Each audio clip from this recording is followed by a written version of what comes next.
So let us talk about input and output streams in C++. So we are going to see fundamental input-output concepts. How can we open, read and write the files, various input-output errors and reading a single integer.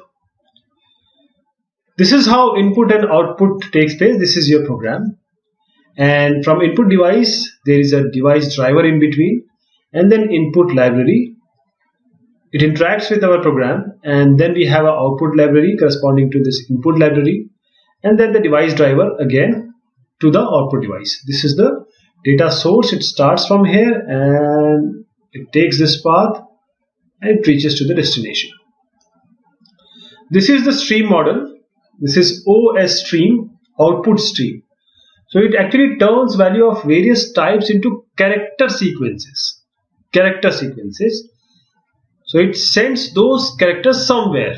Where? Somewhere means it may send it to the console file or main memory or another output. That is why it is output stream, OS stream. Okay, this OS stream, and it sends these characters with the help of the buffer to somewhere, and these somewhere I have defined. And what about this I streams, input stream? This turns character sequence into value of various types. Okay, so it gets those characters from somewhere, it accepts them and then gets those characters from somewhere and gets those characters from somewhere. It may be from console file, main memory or another input. So it's type of input. It takes the input, whereas this out stream or O stream, it sends the stream, that is output. This is for input. Reading and writing of type entities in this stream model. This is for output. This is for output. It is going to the output. While if you are inputting, this will be double angle, less than angle sign plus other operations. This OF or type reading and writing OF type entities are type safe and formatted as well. And they are typically stored like entered or printed as text, but not necessarily. We'll see about this binary systems. It is also extensible, means you can define your own IO operations for your own types, and the stream can be attached to any input, output or storage device connected to your system. Then files. When we turn our computers on and off, the contents of main memory is transient, means this memory is actually volatile. So we like to keep our data. We want our data to be present even after we switch off our system. So we keep what we want to preserve on disk and some permanent storage. A file which is a sequence of bytes is stored in a permanent storage. A file has a name and the data on the file has a format as well. We can also read and write a file if we know this name and format. This is how a typical file look like, means at the fundamental level or the generic level. A file is a sequence of bytes actually, which is numbered from 0 upwards. There are other notations also which can be supplied by programs that interpret a file format. For example, for 6 byte you have 1, 2, 3, 6, 4, 5, 6. This might be interpreted as the floating point number, like 123.45. Okay. This is the general model. You have a disk, a main memory. So what happens? These are the IO streams, mean I stream and O stream. These are input-output stream. These are the places where your files are actually stored, that is the sequences of bytes. And these are where objects of various types are being kept. To read a file and to write a file, what we need to do? To read a file, we must know its name. We must open it first for reading. Then we can read and then we must close it. This is somewhat done implicitly, but you must know about it. For writing of a file, again, we must name it because we want to write. So we have to name it. And we must open it. We name it and open it for writing or create a new file for that name. Same name, then we can write it and then we must close it. So let us see how to open a file for reading. This is the main function. We want the name of the file. So please enter input file name. Then the string will take the input file name. We have defined this as a string. We'll take it in C. After that, because we are inputting the file, we will use if stream. If stream means input file stream. If stream, input file stream, and we name it some variable, say ist.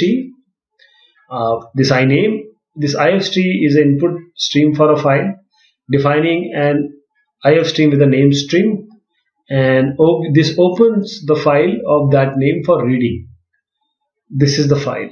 So we can check if this particular ist has some error. If it is not opened, then we can throw or place an error, that is, it can't open a file name, and we'll give some iname sort of thing for error.